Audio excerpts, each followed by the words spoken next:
What is up everybody, this is Toad, and I am back again with another WoW Gold Guide. Today we're going to be taking a look at a video by request, which is the Mr. Pandaria Ore Shuffle. This is a pretty simple once you learn it type of gold guide, so we're going to go ahead and take a look at this step by step. First, here's a flowchart that I got off the Consortium website, which will be linked down in the description below if you want to go check it out, which gets the job done when explaining the Ore Shuffle. I know it says Cataclysm at the top, but don't worry, it is still viable and gets the job done in explaining the Mr. Pandaria Ore Shuffle. So step 1, you're going to want to go ahead and buy your ore. For this method you can buy just about any ore from Mr. Pandaria that you want. I went ahead and bought Ghost Iron. You can buy the Kipperite, the Kuiperite, whatever you want to pronounce it as, or the Trillium ore. All of them are going to get you the gems that you want, so don't worry when it comes to that, just buy which is the best for you. For me it was the Ghost Iron ore, and I ended up spending almost 2,460 gold just on the ore itself, which got me about 54 stacks of it. So step 2, you're going to want to go ahead and prospect your ore.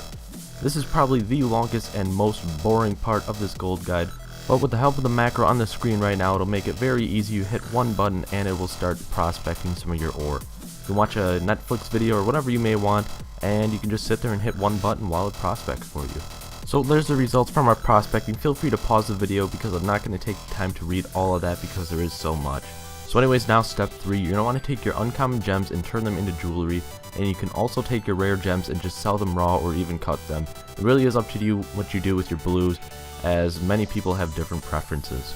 So the jewelry you're going to want to make is a Shadowfire necklace, which takes one of the jeweler's settings, one rogue stone, one alexandrite, and one Pandarian garnet, and the ornate band, which takes one jeweler's setting, one lapis lazuli, one tiger opal, and one sunstone. So now let's go ahead and take a look at our results. I was able to get 44 of the ornate bands, which got us 36 green and 8 blue, as well as 43 of the Shadowfire necklaces, which got us 38 green and 5 blue. So next up, step 4, you're going to want to distribute your jewelry.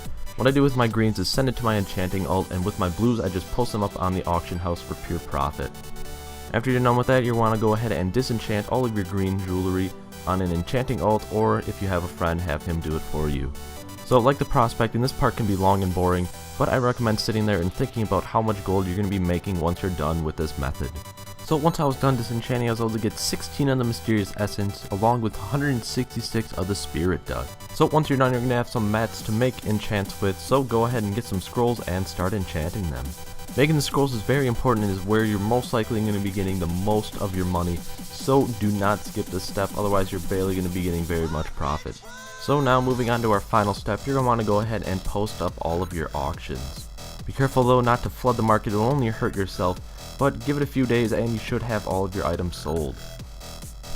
So finally, let's go ahead and take a look at my total results.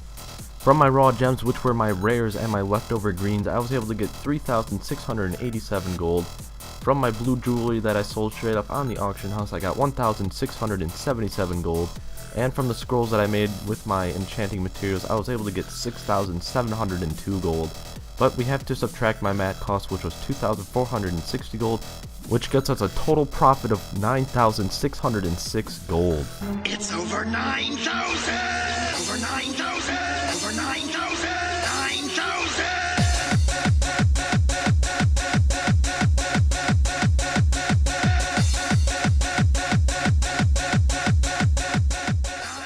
But anyways, as always, I hope you enjoyed the video, and there's 2 videos on the screen right now. On the left is my last video, which was my patch 5.2 Ghost Iron Gathering, which is where you will be getting a load of gold come next patch, because the prices for Ghost Iron ore are going to be going through the roof, so make sure to check out that video.